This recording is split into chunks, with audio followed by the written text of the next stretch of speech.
are now tuned in to this week's episode of our podcast. Today, we are going to interview some of the greatest and most influential minds in our field. By sharing our collective expertise, we will show you how to harness, control, and use your own skill set to achieve ultimate success and live the life you want. And now, please welcome your host.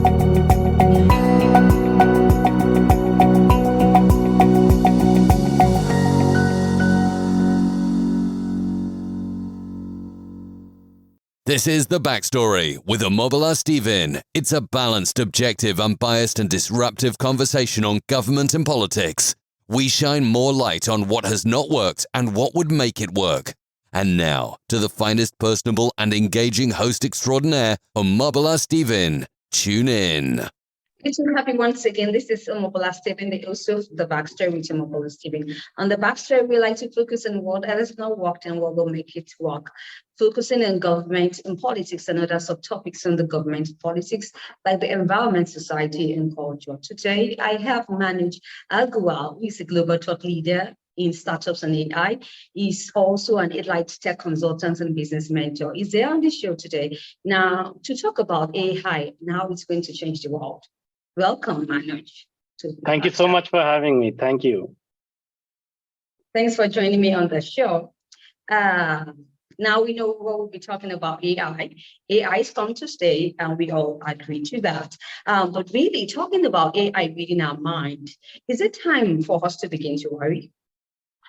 Well, we are already surrounded by AI. So a lot of people have this misconception that AI just showed up on the scene and exploded. But AI specifically has been around since the 70s. And personally, I have been working with AI for about 15 years now. And regarding the ability of AI to read the minds, again, it's already happening. For the past 3 presidential elections, starting from President Obama, a lot of the elections are now using AI and data science to win or lose elections. The news that we read, they're all controlled by AI. This interview that we are recording, this video recording is being optimized by AI. So if we take out our smartphones, everything on that device is controlled by AI. So everything is already is already affected by AI. But what happened was in 2022, when ChatGPT was released, now everyday people, even people who don't have technology background, they can use AI, they can make sense of it, they can take advantage of it. Reading the mind, AI and our mind is basically a continuum of the same thing. So the way that we think, the way that we talk, the content that we put out there, that is the raw material for AI or Chat GPT or similar platforms to learn from that data. And then when we ask some questions, when we get some output from that AI, that is feeding back into our mind. So it's like a two-way street that's happening. AI is feeding on the data that we produce, and we are using the data that AI gives us to expand our mind. Now, talking about AI and reading our mind, do you think that AI can really take the place of the man? Now, I'm asking these questions because I have experienced some lapses in AI. Can you share your thoughts? I don't think any technology can replace human beings. See, I believe that human beings, so far, we have identified ourselves with our ability to solve problems. So we have valued our intellect, our IQ, right? But as the machines become more and more intelligent, and the machine is going to have an IQ of about 1,000. So there is no way to compete with the machine. But what is left is our emotional intelligence. And that emotional intelligence is not going to be something that can be replicated by a machine.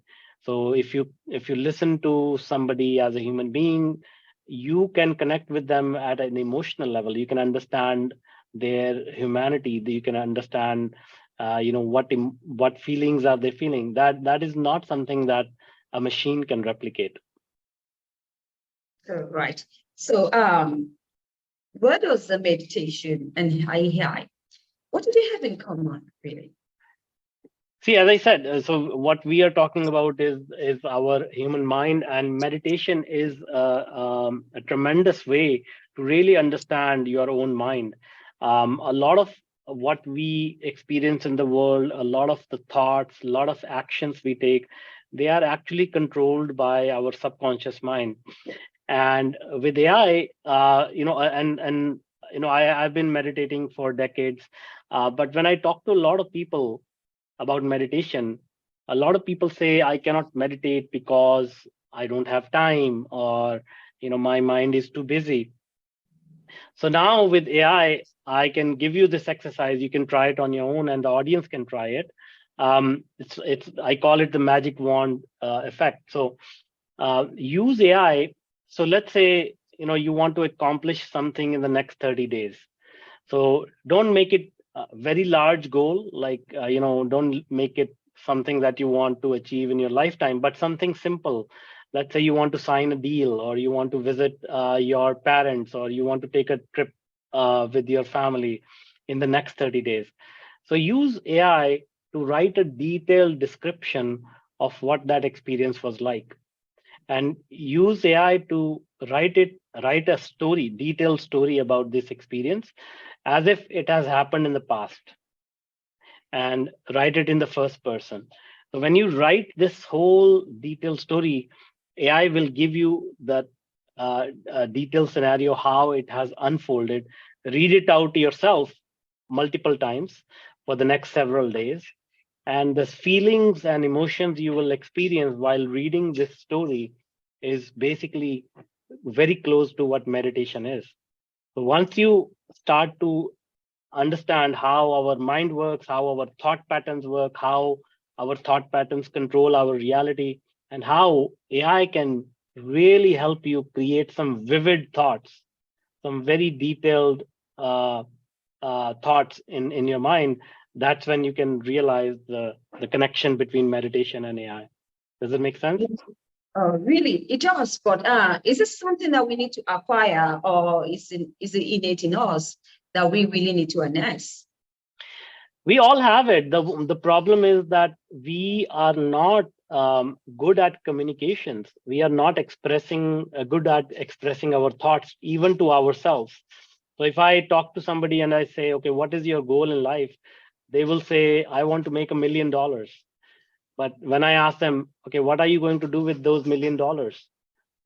Most people have no answer. Even if they do have an answer, they will say, okay, I'll go on a vacation, I'll buy a home, I'll buy a car, and after that, nothing.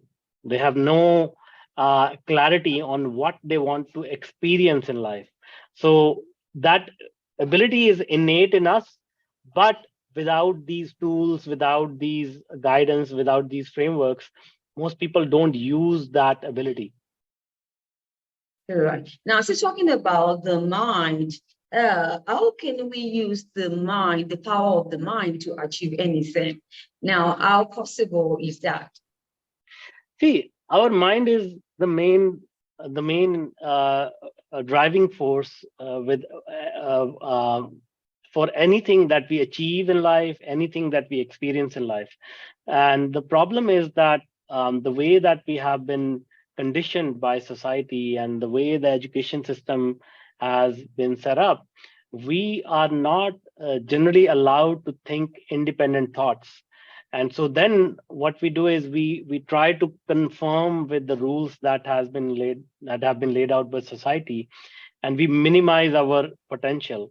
We try to follow other people's life pattern. So let's say if I want to become successful, then generally people will say, oh, my next door neighbor is successful, I will do whatever they are doing, and then try to reach success.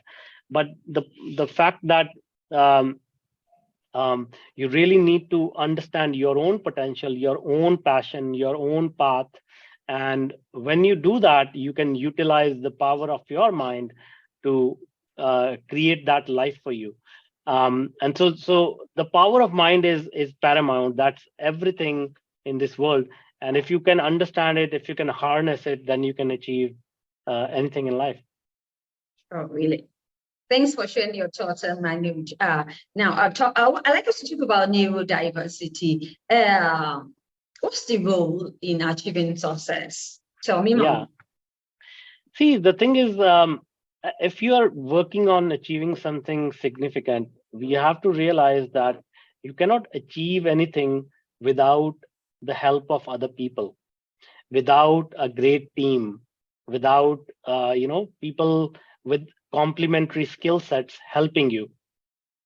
And so when you want to surround yourself with these people who can help you, you also don't want them to have the same thought patterns, the same background, the same temperament, the same ability to solve problems, because that will create a group think. That will just not give you enough diversity in your thought patterns to find some blind spots in your thinking.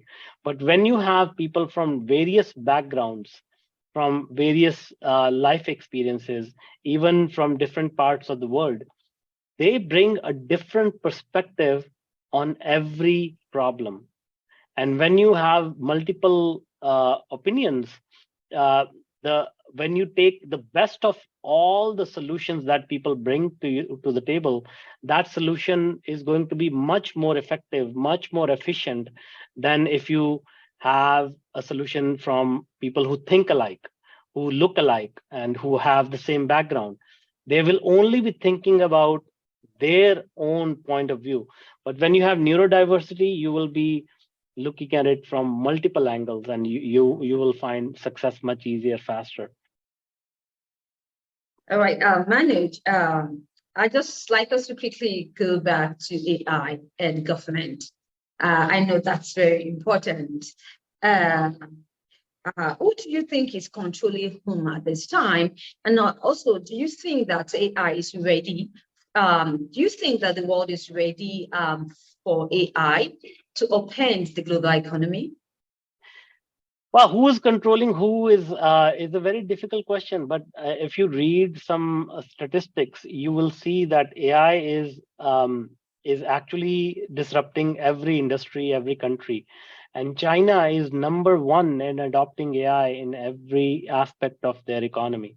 So you just have to look at the publicly available information.